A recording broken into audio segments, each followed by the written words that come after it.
Preamble of 1987 Philippine Constitution.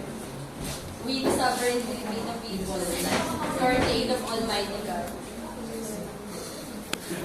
In order to build a just and human society and establish a government that shall embody our ideas and aspirations, promote the common good, conserve and develop our patrimony, and secure ourselves and our posterity,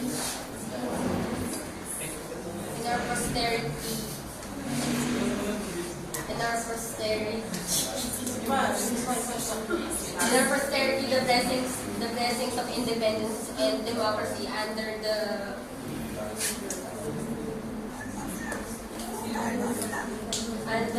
rule of law.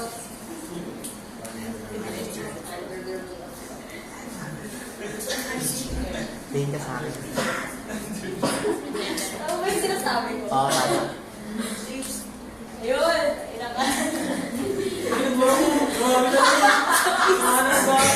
Under the rule of law, in the regime of truth, freedom, justice, love, equality, and peace, do ordain peace!